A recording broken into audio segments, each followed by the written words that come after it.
Hello and welcome to Batflips and Nerds, the baseball podcast with a British twist. I'm your host, John McGee, and joining me again, Russell. How are you doing? How are you?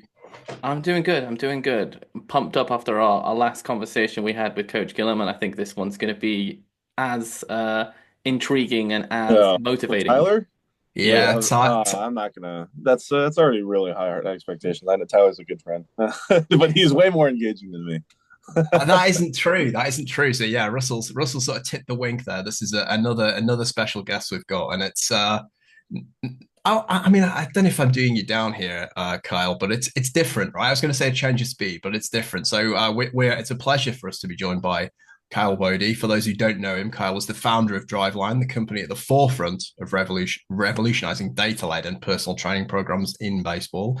He has worked with numerous collegiate baseball programs and major league teams, including as minor league pitching director of the Cincinnati Reds and a special assistant to Boston Red Sox PBO Craig Breslow. He's also one of Joey Votto's chess partners, which is the most important thing for us in this conversation. Kyle, welcome. Thanks for your time. Yeah, no, my pleasure. Great intro for sure. Yeah, so God, you are one of the most connected men in baseball. I'm really glad that you know Tyler. Russell and I spoke to Tyler last week, and we had a great time. How can you not in the environment of the Savannah Bananas? Incredible. It's incredible what he's done. It certainly is, but let's focus on you, Kyle, and let's focus on Driveline. So we connected over Twitter a couple of weeks ago, bonded a little bit on social media about some of your New Year's advice, which you were giving, which I absolutely loved, which is to just do stuff. So for you, I think immediately this was about you're playing chess, but it seems from a distance that like this is a creed for you as a guy who started out as a card counter at poker tables, then learned how to hack poker websites. You've had a spell in the corporate world, and then Yeah, effectively you've brought that sort of hacking mindset to pitching development. So this is what you're all about. Just do stuff, Kyle, isn't it? for sure. And as you know, as embarrassed as you can be tweeting about baseball, any of us, all of us, anyone listening out there, I promise losing to a 9-year-old in chess over 4 hours is very humbling. So don't worry. If I can lose to a 9-year-old in chess, you can tweet about some stuff and maybe get yelled at people on Twitter. It's not nearly as bad. I didn't think we were going to start out about losing to 9-year-olds in chess, but so what is it about just approaching stuff like that, Tyler? What is it, Kyle? Tyler, we've got Don't both in my worry. head there. Kyle, what is it? Why has that been your approach, and how have you brought that to baseball? Well, I mean, you mentioned about with Joey and the chess partner stuff, but they really got me into it in 2020 before the pandemic. Yeah, they played chess is really popular inside major league clubhouses. There's a lot of downtime, and people can only play so many cards. And chess has become really popular. So they kind of got me into it. I played as a kid, but very little. And I don't know, it just kind of really took hold. And it's just difficult. The game is really hard, and it's unlike anything else I've done. I've been a professional gambler, played Magic the Gathering, other things, but I don't know. There's just something about a really complicated, really difficult game that is learning. There's nowhere to hide, you know. And like baseball, there's like randomness, right? Like batted balls, luck, and batting average on balls in play, and all this other stuff. Uh, but in chess, there is a little bit of element of luck in like what you know and what people play, and people can run right into your preparation. But I mean, realistically, it's like 99% skill, and so you only have yourself to blame when you lose to a 9-year-old, which is it's just pretty cool actually in a lot of ways. So I don't know. I really don't know why I like it so much, but I do. That's really interesting what you're saying there about, you're having been a professional poker player, a game with pretty rigid rule sets, which if you know how to hack the game, then you know how to win, within averages and so on. But then Magic the Gathering, which is a game that is famously like almost impossible to hack, as is baseball, right? And what have you brought from poker, and I guess what are you bringing from chess into the sport of baseball, and how does that differ from what you brought from Magic the Gathering? Yeah, poker and Magic, there's really huge overlap. You know, like some of the world champions are also great Magic players. So it's like a pretty, hidden information, probabilistic. And so I'm really lucky because if you don't grow up playing games like that, or you don't grow up playing games of chance, and understand how it applies to life, a lot of people, I mean, most people are deterministic. You know, like if I did X, Y, Z and I got A, B, C results, then it's because I did X, Y, Z that I got ABC. And that's not true, right? In baseball, there's a lot of luck that goes into it. And I mean, driveline success is there's a lot of luck that goes into driveline being successful. And this isn't just necessarily modest, but it's true. Like if, for example, like if Driveline was trying to exist before Moneyball, that would be nearly impossible. Like what is written in Moneyball that is really relevant to Driveline? And the answer is not much, but it's about the fact that Moneyball comes out, the book, and it changes the mindset of people who can work in front offices. Like so, certain types of people work in front offices, certain types of thinking about probabilistic, about on base percentage and draft. Those all change. So as a result, like the concept of thinking about player development differently is also on the table, right? The Astros winning the World Series, very lucky for us because when they win the World Series, a lot of people are forced to admit that maybe there's a different way to do things. And of course, most of the focus is on the cheating and the tanking, but in reality, the player development machine that Lunow and those guys built is something that opened up the eyes of people inside baseball. And so that's a lot of luck. If the Astros don't win, oh, well, the Astros were dominant. Do they really need to win? Yeah, you do need to win to change the people's minds, whether that's fair or not.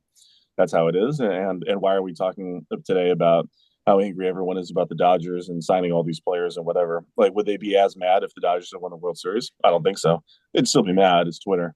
But like these things are have a huge impact and you don't control any of it. So a big part of like poker and magic is understanding that like luck plays a big role in your success and your failure, and learning to just deal with that rather than being mad about it all the time is something that I think I'm really lucky to have experienced that as a kid to understand that probabilistic thinking is the way to go.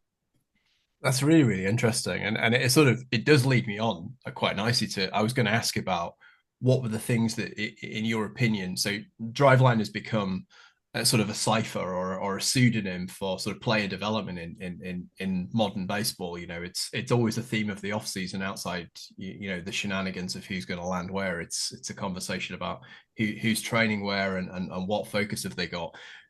In your opinion, what were the things that shifted that, Kyle, from being an approach that you were perfecting with a small number of players who had bought into it really early, guys like Dan Straley and Joe Beimel and people like that, and took it to being that sort of pseudonymous sort of Leviathan within baseball where player development was it just those things that you mentioned, or were there any things that you saw for it that have helped shift the dial too? It's really, people point at the big leaguers that have come through here, and that's certainly what's most public, but it's really more about the minor leaguers and the college players and the high school players. And that's what Andrew Friedman told me many, many years ago, when he was with Tampa and I was interviewing there. He said the best way to affect change is for like amateur players to then force the issue on their way up. And Cleveland, I think, was, a big one. Obviously, Bauer going up through that, but then more than that, it's Clevenger and Pisano and the entire AA roster was using Casey Weathers, tons of those players, Mitch Brown, players that never even got to the big leagues, JP Fireisen that was traded in the Andrew Miller deal. Many players in Cleveland and Houston and others had really started that change, and that's what influenced it, because people, all we watch typically are the big leagues or the fans generally. But they're paying so much attention to the farm system. That's the prize jewel. You can't, the Dodgers can spend all this money for sure, but like that's no guarantee of success. Look at the Mets. I mean, even the Dodgers, who knows if it'll actually work, but I mean, it probably will. But it's the fact that their pipeline of pitchers is constant, and their player development is still very good. So that's what gets noticed in the GM, landscape, I would say, is how much is being done, who's transforming the minor leagues, who's transforming these players that are coming up that are cost controlled. And I think that's what really got the people's attention. From the fans' perspective, it's like all that happens to the big leagues. But what catches the GM's attention is like, hey, this A-ball team sucked and they don't now. And these players we have reports on, we have them as like not trade.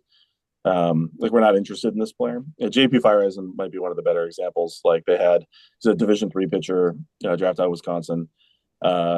And people had like non-prospect grades on him, and then within 2 years they were like, hey, this is a should acquire, like eighth inning guy, back end guy. And when healthy, JP is quite good. And so then that's a good example of when scouts are like, I saw this guy 3 years ago and he sucked, and now he doesn't suck. And then that kind of spurs the change. And that really happened at the amateur level. Oregon State was a big one. Vanderbilt was a big change. And so I think that's what really causes people to really question their beliefs.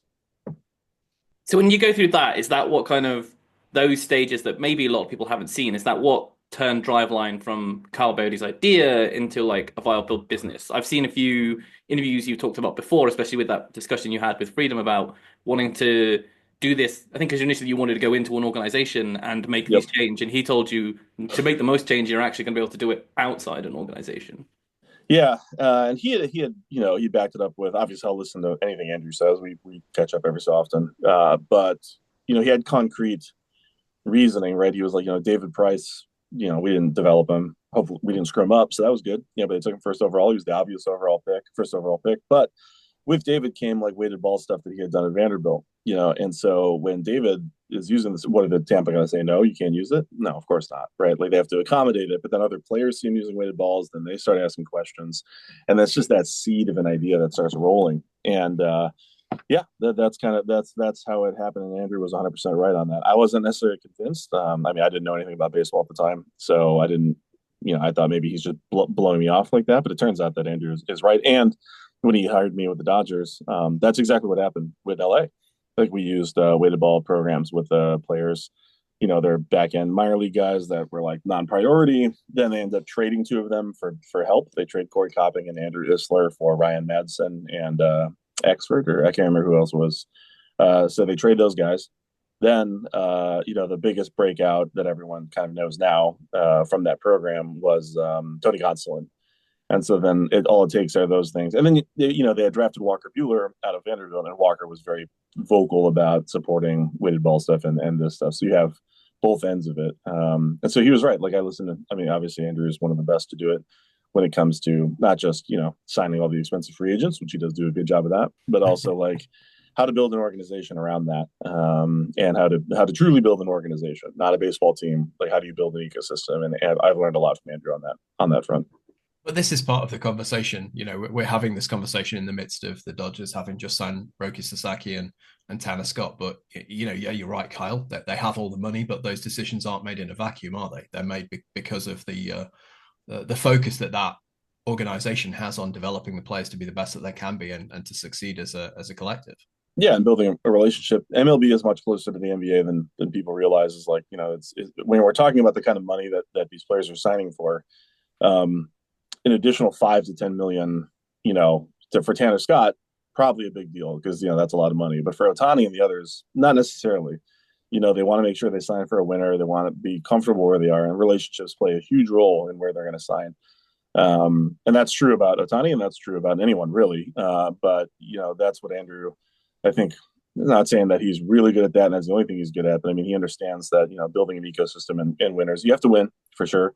But additionally, like how do you develop relationships with Japanese agents, marketers, that kind of stuff? And you've been doing that for years. Which a lot of teams I don't think do a very good job of that.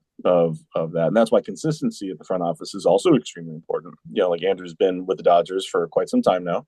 But when you have this constant turnover in the front offices, these free agents they want to make sure that there's going to be consistency and they feel comfortable with certain people, and that's why Ohtani has an opt out. If Andrew leaves, that's important to him, and it should be because you're talking about a lot of money. Yeah, but Ohtani can get a lot of money from anywhere, right? It's more about like, yeah, does he want to win? For sure he does. I know Ohtani pretty well, but more importantly, he wants consistency. He wants to be sure that this is going to be the last contract he signs, probably. And so then that's all part of organization building that I think is kind of hidden, our fans aren't necessarily that interested in. So obviously, like we talked, Driveline has become quite a significant player in the baseball world. How would you like describe Driveline's like core philosophy, like when it comes to player development? I think data-driven player development is what we do best. It's kind of our tagline. Yeah, like we try to make decisions based on high probability that they're going to work. So like there's a lot of swing coaches and pitching coaches that are good for sure, but a big problem is that you always experience in these organizations is like, oh well, we have the best pitching coach at for a major league team. Sure, what's going to happen when that guy like leaves or quits or is like done? That's not great. Like, what did he teach? How did he teach it? And being able to distill those systems down into or those ideas down into a system that can be repeatable, that we can train people, because we lost, I don't know, I think 50 employees now to professional baseball, something like that. So then we learned really early, like, hey, you got to have a repeatable system. And this is something I learned in Houston under Lunau and Sig and Elias was, they hired a bunch of pitching coaches and weird people like me out of like schools and places no one cared about. Like no one cared about Driveline, when I started there in 2013, 2012. And they hired Chris Holt from, he was working at a Driveline type place.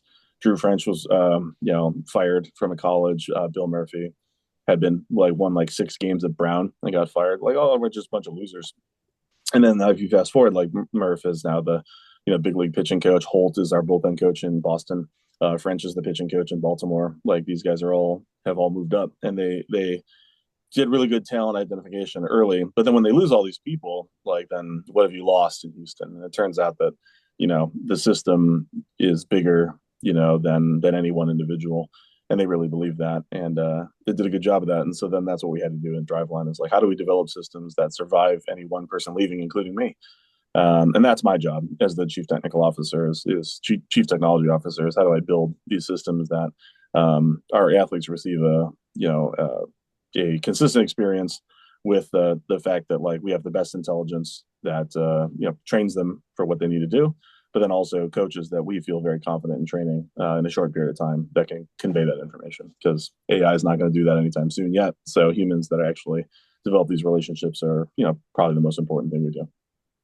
Yeah, no, that's cool. I think obviously we talk about one of the key aspects is having that uniformity about how you collect the data and how you approach it. But I think you have to then get into a player specific customization when you actually then tailor what you want to do with this information and the program that like then goes on for those individuals. Like, how have you found that that's kind of like developed over your time at Driveline about being like, how do we then specify to each individual what they should be doing?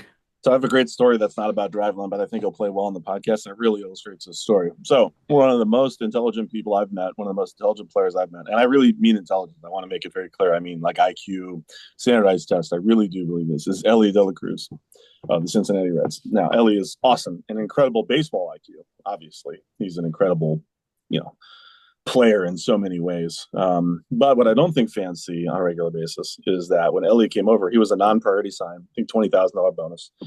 And he didn't speak or write, English at all, but he didn't read or write Spanish either. Right? He didn't go, he had to stop going to school so he could work, so he could help support his family, and that's not uncommon in the Dominican. And so he's a really good, that speaks highly of his character right there, not that there needs to be much more. Ellie is well known as being a high character guy.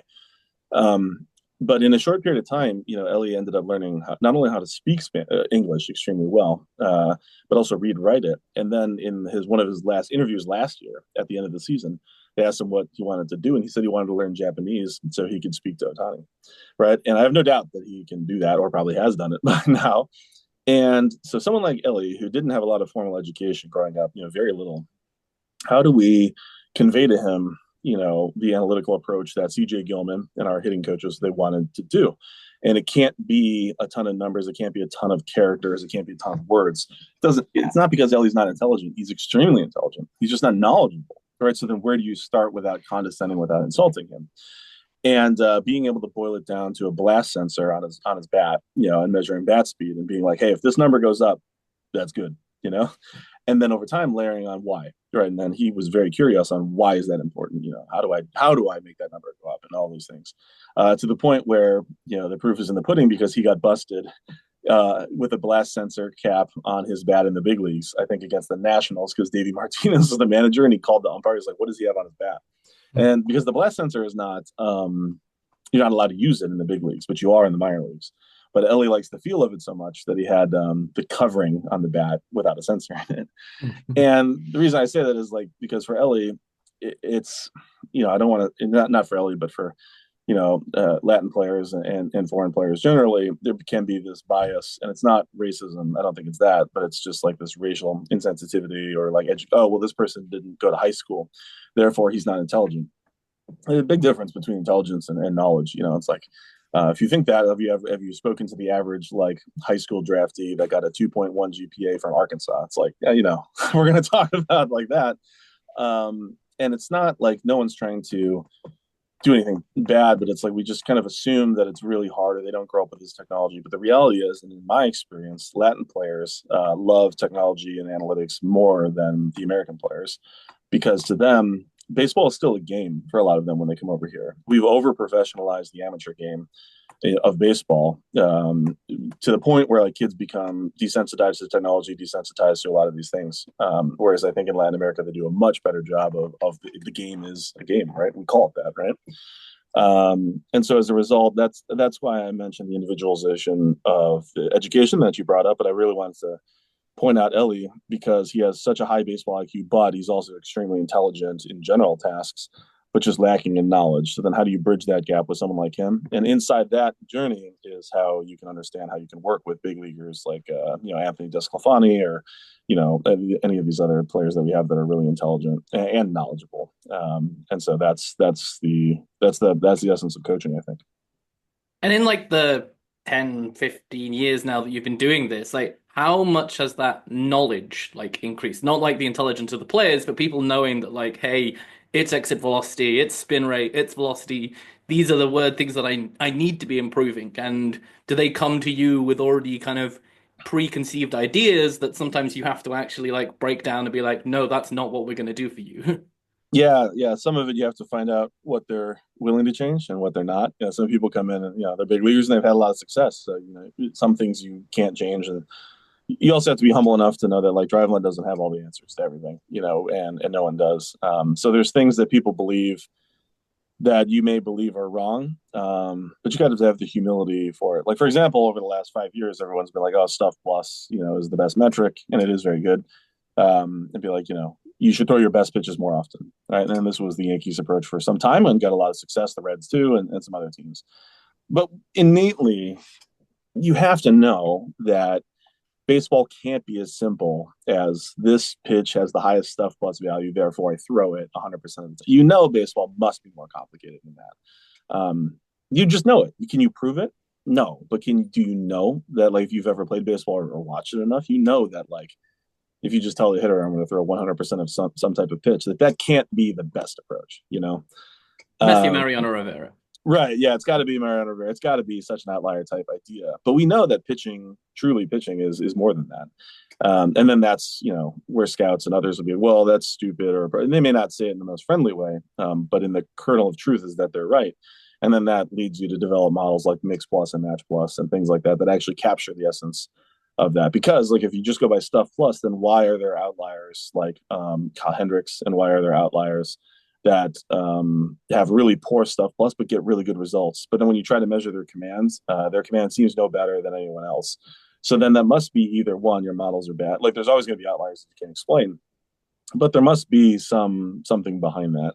And I think that's the cool part of Driveline is we don't shy away from taking that. And what people kind of don't know about me, or they choose to forget, I think, is that my upbringing is not in analytics. My upbringing is in pro scouting. I came up through as a scout, not an analyst. So I actually really value that qualitative opinion a lot. And then how do we distill that into a system? I'm not trying to replace scouts or anything like that, or fans or anything like that. I'm trying to take what they talk about baseball and how they see it, because that's data, and then turn it into a repeatable system. So when they're gone or they're done with baseball, that knowledge lives on forever. And I think that's the beauty of analytics in a lot of ways. No, that's cool. I feel like players like hit development plateaus. Something that I've had like in my life, I've been told sometimes like if you want to change something, you're gonna get worse before you get better. Like how do you kind of like identify either a player is stuck, and how do you kind of like get them past like those barriers with almost that statement like you might get worse for a bit? One of the best ways for me to experience this firsthand, and I've tweeted about it, and I think people should do it that are in baseball, is get coaching in something else. Like be coached, like, because people forget what it's like to be coached. I certainly had. So when I got a chess coach, very humbling to to be told how bad I am at chess. And my coach is awesome. I have two of them, Mark Esserman and Calvin Blocker. And I used to play an opening, and Mark would always be on me. He's like, "This opening is bad for you," like playing D4 instead of E4, and I had to switch. And eventually, and I'm like, "Well, if I switch, I'm going to be worse." And he's like, yeah, that's true, obviously. But like it's best for your career. I've switched and I've had the best results after a period of being bad.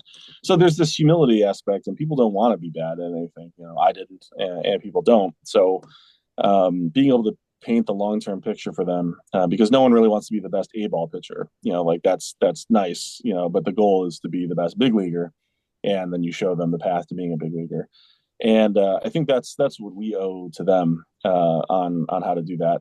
Now, that being said, I don't think it's true that players necessarily get a lot worse. When you start doing things, there's ways to kind of mitigate that and ways to put them in a safe environment so they feel okay, and slowly add things back in the games. And we had a lot of success with the Reds in the minor leagues of doing that. And in a lot of ways, honestly, the coaches do very little. It's the players. You build the environment for them to succeed. When I took over Dayton for a week, I gave my coach a week off, and I took over the team, and it was Dayton versus Lake County, and Jockenzie Noel hit like a million homers off of us that trip. That sucked. But like, when I got there, I basically had to do nothing, because our pitching coach and our system was like, okay, the starting pitcher writes the scouting report on Tuesday, which would be the first game. He writes it on Monday for Tuesday. We go over it on Tuesday. And then we update the scouting report after the third game. We'll play a 6-game series. And so that on the fourth game that morning, our closer or our bullpen captain will come up with a revised report. Like, okay, well, this is what the starters are saying. Halfway through the series, this is where it was wrong. This is where we're going to see changes. And then they would do that. And then they would set up the 9 pocket and the Rapsodo and the TrackMan and the weighted balls. Like, it was all done. Like, the players had this whole cadence of it. And it's like, man, that's how you know you've succeeded in coaching, is that you don't need to do anything. Like, these guys already bought into the incremental change. They would measure these things, and as a result of that system being built, they were working on things that would necessarily make them worse over a short period of time, but then they knew would make them better. But the coaches doesn't have to sell it anymore. Like, these players buy into it, and I thought that was the really beautiful thing that we had going on with Cincinnati. Sort of taking that thought into a slightly different direction, Kyle. I wonder what looking at it from a distance as a fan of the sport, it does feel like that the modern world of baseball, whether that's social media or facilities such as yours and some of your competitors, do allow different routes for sort of public reinvention of players, right? There is always an opportunity for somebody to go away and do something completely different and put themselves back in the shop window. The one that's really in my mind, who's a guy I know is Robert Stock, right? He's gone away and My basically guy. completely reinvented the way that he throws a baseball, and it's like some of the nastiest stuff you'll ever see in the world. And gone away, and he's one of the best pitchers in Mexico, and he's back with you guys on the Red Sox now. Do Yes. you feel like that the whole sort of that level of curiosity and the opportunity to both dig into it if you're open-minded like Robert is, but then also put that back in the shop window is sort of a feature of modern baseball? It is. Yeah, I think that's a great way to put it, because like even someone like Robert, especially because we've eliminated minor league levels, like the short season levels, and we have the best reserve list. We can carry fewer players, which makes it harder for players like Robert, and other players like in Mexico that are carving, like Tom Hackemer. It's harder for them to get jobs because, well, Robert, he was this guy, and he's had some big league success, and why would we sign him? Because he's just going to be this player again. Yeah. He's the guy who throws that really flat, really hard fastball, right? Yeah, and he does this and what, and it's just like, okay, well, we've seen that before, and whatever, no big deal. So for Robert, I think he understood that, and so the changes he made were to improve his fastball, but to also just be a different person, and he is a different pitcher entirely. Not like, oh, my stuff's gotten 5 to 10% better, therefore I'm a different player. That might not be enough, for someone that has as much experience as Robert. So now he's truly just a completely different pitcher. Now, is his stuff better? Yeah, it is, for sure. But it's almost less about that the stuff is better, is that it's like, well, we've never seen this type of pitcher. Would we sign a pitcher like this that didn't have the history of Robert Stock? And the answer is probably yes. Right. So it's like, it's less about, and it's a credit to our scouts and a credit to the organization to be like, this isn't Robert Stock we're signing that we know. This is another pitcher whose name is Robert Stock that looks like this, and that's very different. And that's a credit to Robert to be willing to make those changes, and a credit to the Red Sox and other organizations to be like, to be humble enough to realize that, this is a different player. And so that's not easy. Robert's an incredible athlete, and he's the Bryce Harper before Bryce Harper. People don't remember how good Robert was as an amateur. I mean, He was incredible. And I really do mean that. He was Bryce before Bryce. So that's not possible for everybody. But on the other hand, like, Robert's had so much success in amateur baseball and college and minor leagues and pro ball and big leagues, that why should Robert have to change? Most people in that position are like, I don't have to change. I'm the man. I've been the man. I just need to do things better, right? And so for someone like Robert to be so humble to make those big changes is very rare. That speaks to his willingness and his openness to reinvent himself at age 30. That's not, you don't find that very often. That's interesting that you said that you don't, because it does feel, looking from the outside looking in, you encounter far more baseball players than Russell and I do, Kyle. But it feels more common, even than like 4 or 5 years ago, for guys to have that humility and open mindedness than even relatively recently. It is, yeah, and it is true that people are more open, but it's Robert's throwing completely differently, which I think is pretty rare. Most people are just like, I'm going to add a cutter, and that's willingness to be open. Sure. Which that's good. That's a good thing. But it is, and that's where I think I've said this before. It's like the rise of video games and like being I'm 41. When I was playing video games growing up, you're a nerd, it's an outcast type thing. Today, it's like it's what we do. Whether that's good or bad, I don't know. But more importantly, is like everyone plays some sort of video game growing up. Whether they do now or not is not relevant. But they're used to the gamification of society. They're used to a gamer score. They're used to a leaderboard. They're used to competing. Data has been thrown at them in all forms, like kill death ratio in Call of Duty to battle royale in Fortnite. All these other things. Like these things are part of their brain, and then as a result, it's less difficult to get them to make quantitative data-driven decisions because they've grown up around data their whole life. And so like adding a pitch, well, I've done that in MLB The Show, or I've done that in this. It's like those things, they matter. They really do matter. And MLB publicizing biomechanics in the way they do, it's not about biomechanics, but a lot of times you see Mike Petriello and these guys tweet out videos or Tango of the bat tracking or player tracking, right? The skeletons and whatever. And is that I hope it's a good marketing angle for MLB. I do think it is. I think it helps reach fans that see the digital age of baseball. I think that is good, but also importantly, players see it, right? And they're like, oh, that's possible. It's possible that we can track these things. It's possible that these things, can be used for entertainment value, because that's what MLB cares most about, is the entertainment value, and they should. But then it turns out that just allows their brain to be like, well, if we can track player movement, if we can track pitcher movement, how could I use that to be better, right? And it's all these little things that kind of snowball, just like talking back to the Friedman conversation, that cause some players to be a little more open, because it's not a coach telling them, it's their own idea derived from MLB's marketing, from things they see in their life. And I think that's the biggest driver of a lot of the change in the conversations we have with players, is they're significantly more open, and they can't really cite why they're more open. And I think it's just because of the environment we put them in. So I think Driveline constantly is at the forefront of the technology which we're seeing being used like in MLB. You literally just talk about the motion capture stuff that MLB are doing, but it's like you've from what we've seen been some of the first people that talks about force plates, talking about like open the biomechanics and stuff like that. How do you it's obviously might not be you, it might be within Driveline itself. How do you see like the potential in all of these like different technologies? Are you guys like trying 50 different things and we're not hearing about like 47 of them, and then we're hearing about the three things that go on to like revolutionize the game? What's that kind of like model of like introducing a new piece of technology and a new data point like for Driveline? Yeah, it's tough because force plates and motion capture, all these things have been around for a long time. We haven't really invented too many of that stuff.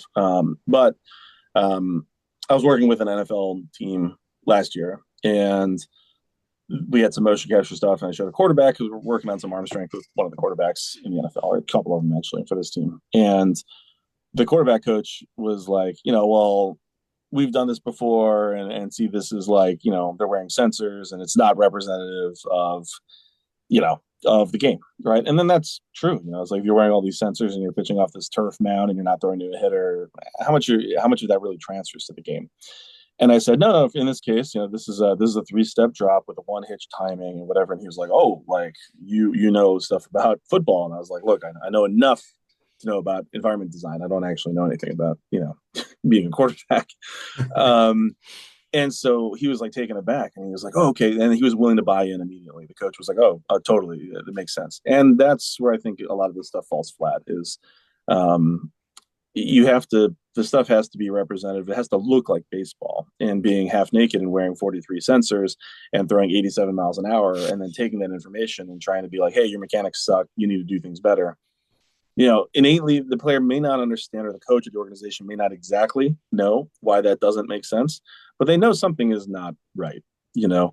And so being able to design an environment that is way more representative of what they're doing is the biggest thing I think Driveline is breaking out. And I think the biggest person that deserves the most credit is Rachel Balkovec, who, is now the farm director of the Miami Marlins, and she was a manager for Yankees when she worked for Driveline. I've known Rachel for a long time, but when she worked at Driveline, she challenged. She's like, why do we accept that these players throw slower in the lab than they do in the game? And I'm like, well, they just do. And she's like, why? And she really pushed hard on it, and we really redesigned the environment under her tutelage to, no, that's not true.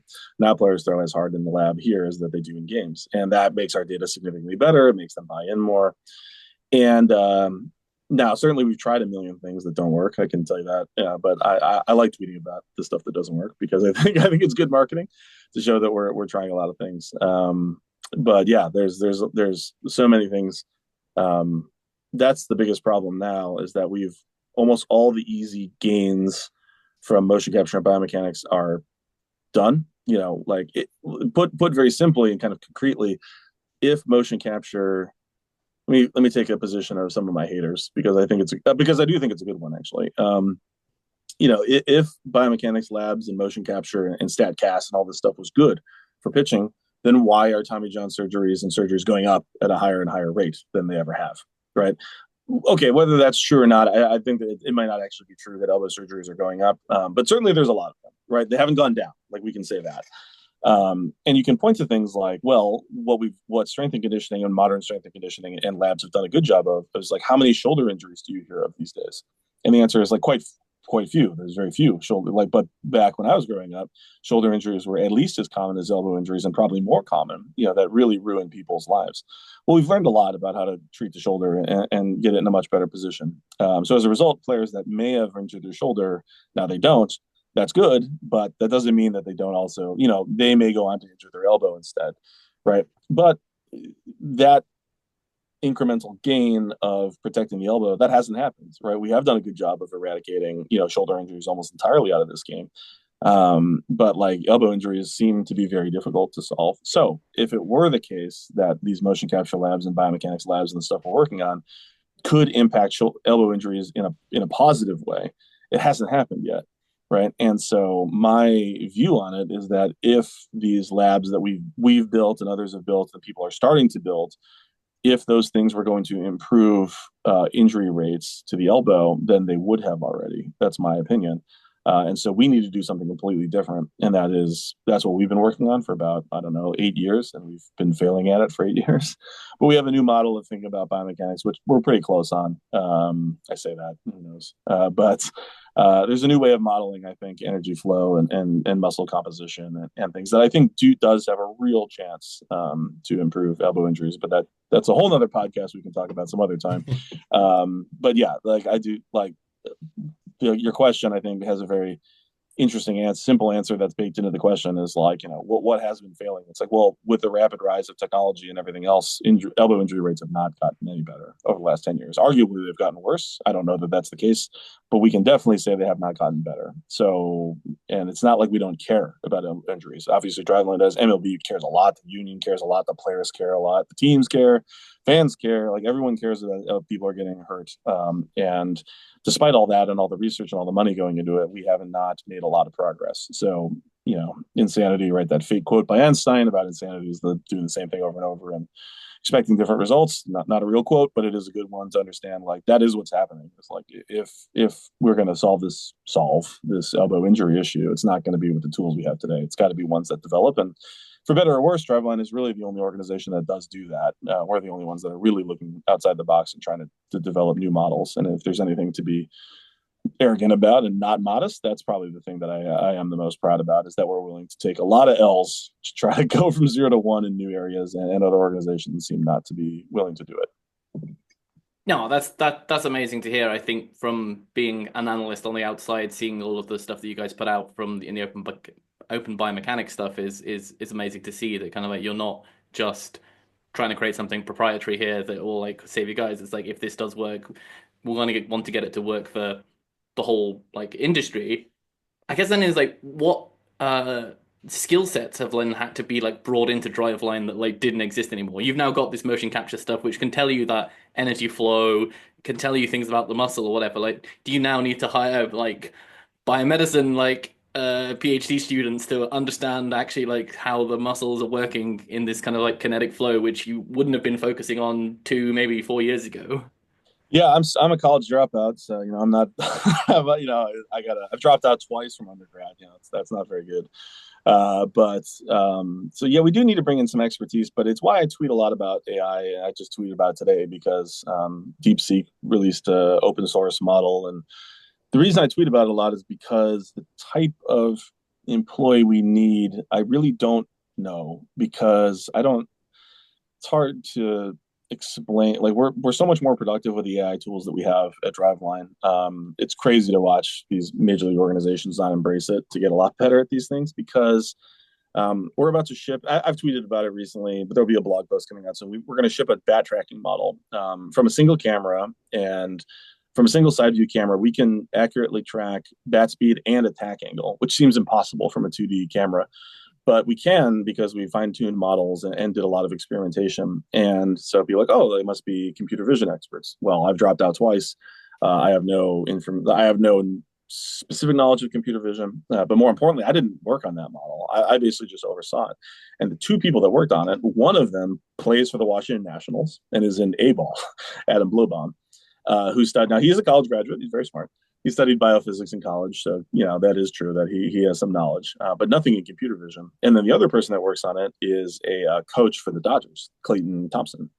And so both of those guys, part time, like develop a computer vision tracking model that's going to be exceptionally accurate and the best on the market, that we use in our launch pad to help reduce the amount of technology and allow our hitting coaches to just coach rather than run these technology systems.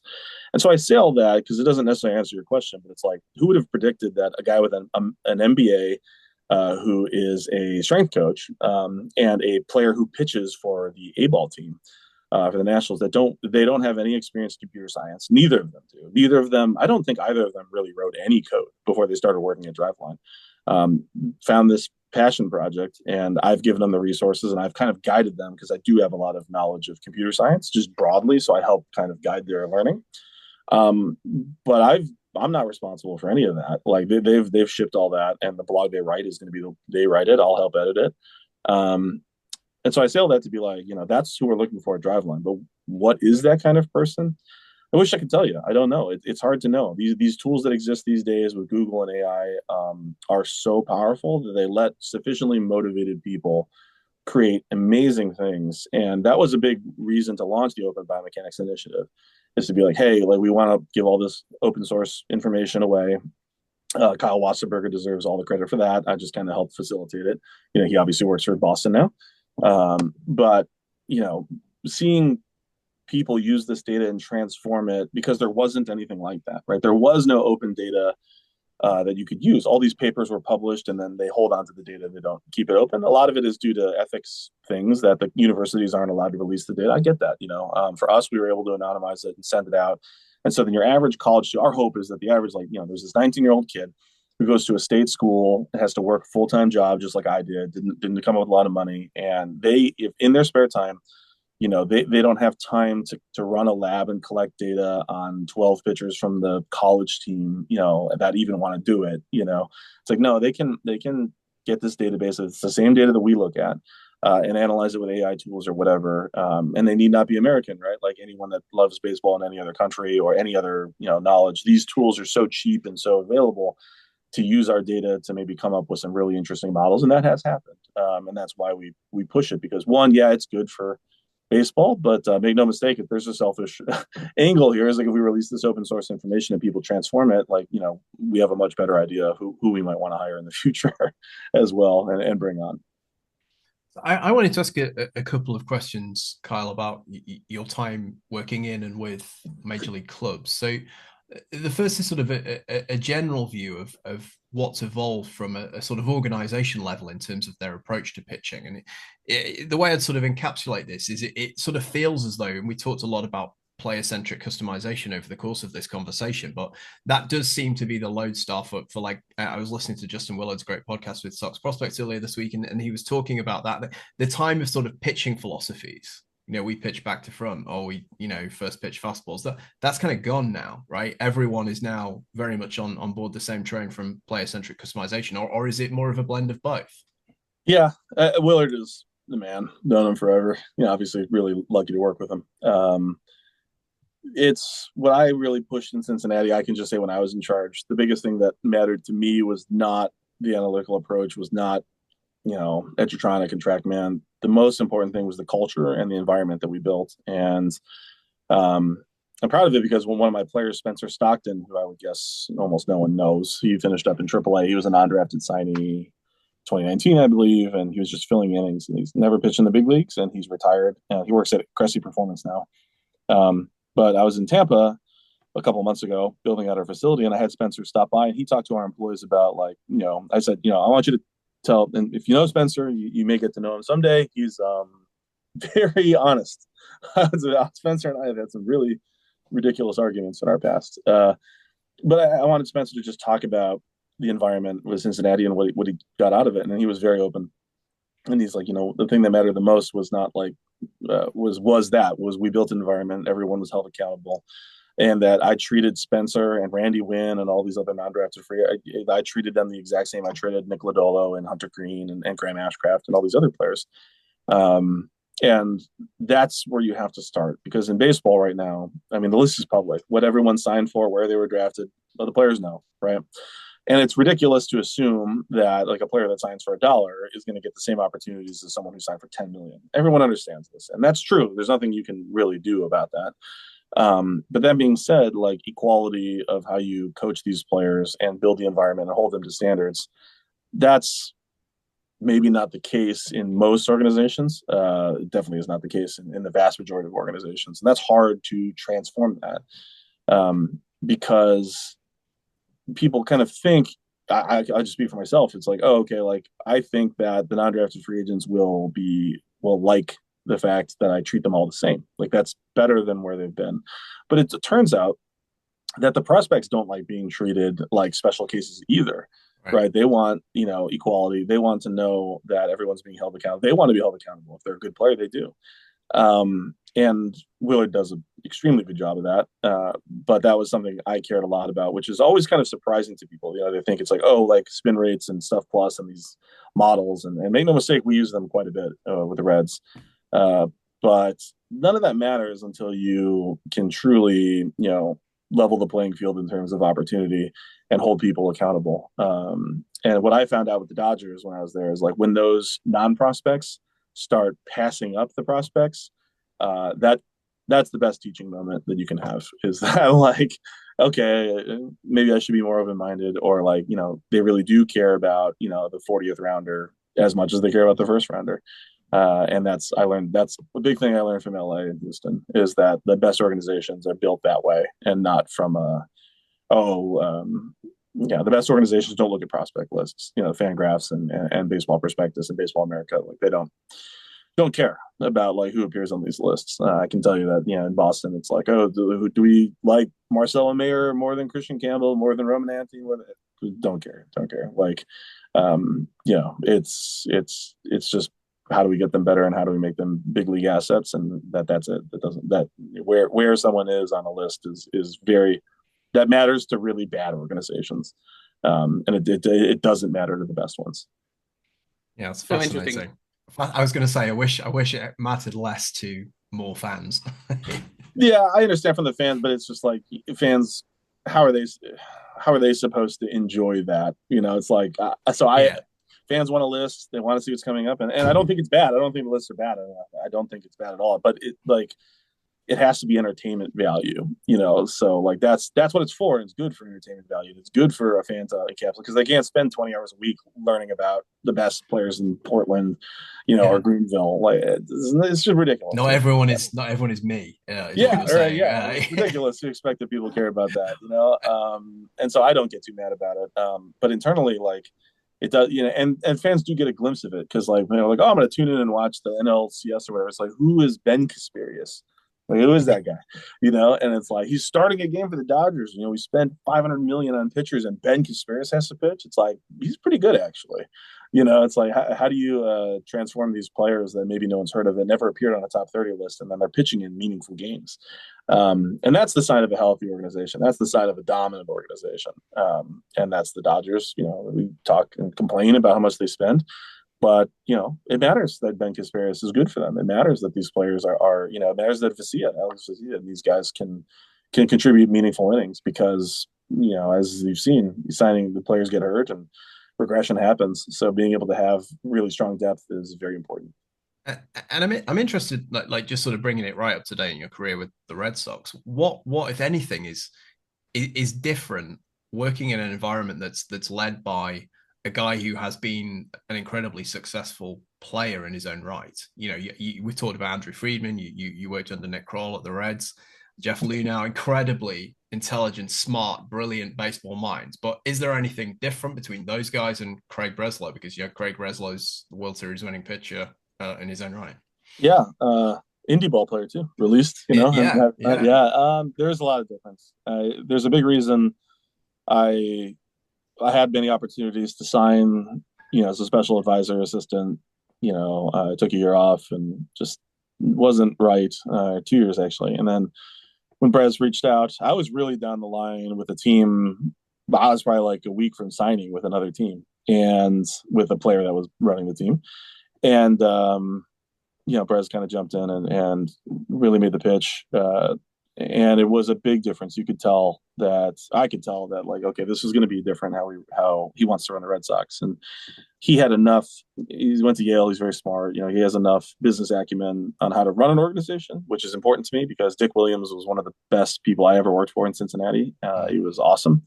But and I'm not saying that Dick didn't care about culture. He really cared. But it was like Craig's been in the clubhouse. He understands like innately how to treat these players and what we're trying to build. And culture is really important to him. Like it's reflected in the free agent signings that we do make and don't make, and that we try to really care about because two of our best pitchers are Rule 5 pitchers, and that's Justin Slayton and that's Garrett Whitlock.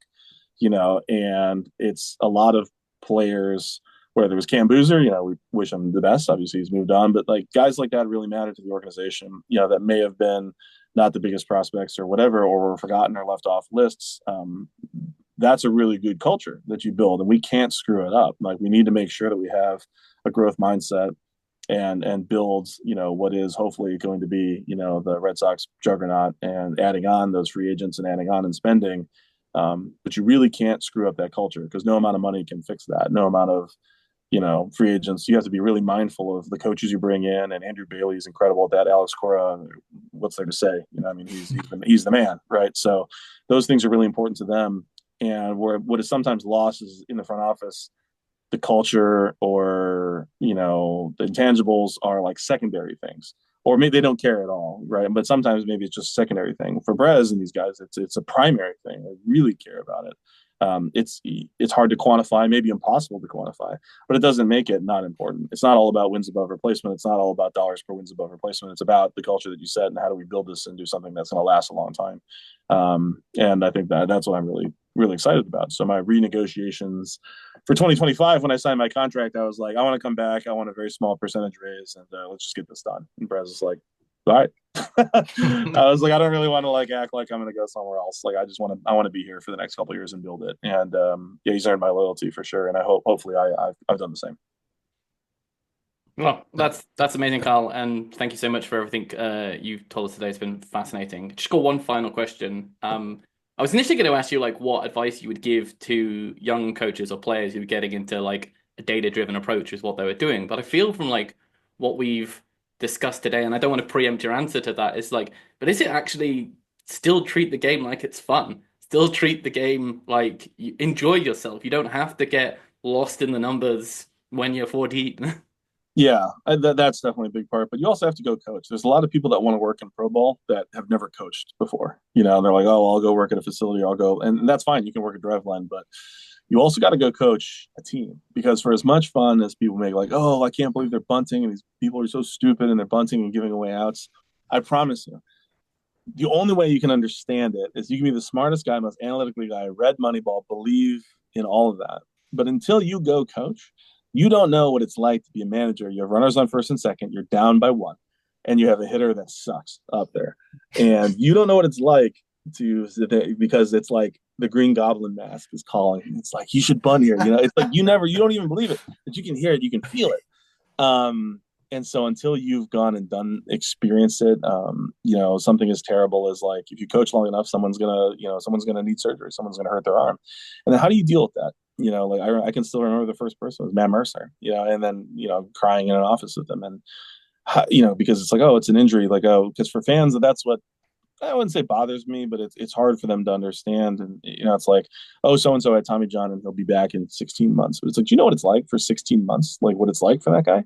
Like, it's not just this, oh, I'm losing money or whatever. It's in an island. You're banished to the complex. You show up at 7 a.m. You do your rehab stuff. You're done by 10, and that's it. There's no team. You don't play games, and every day is Groundhog Day. You show up. You do the same light intensity exercises.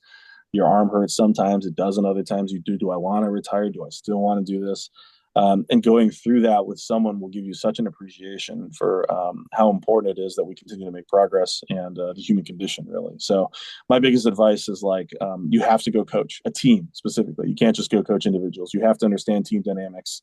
You have to go coach a team, and then all your great plans on how to use blast sensors and motion capture will immediately be put to the test, and none of them are going to work. That's good, because, like, you figure out how does your plan. No plan survives contact with the enemy, as they say.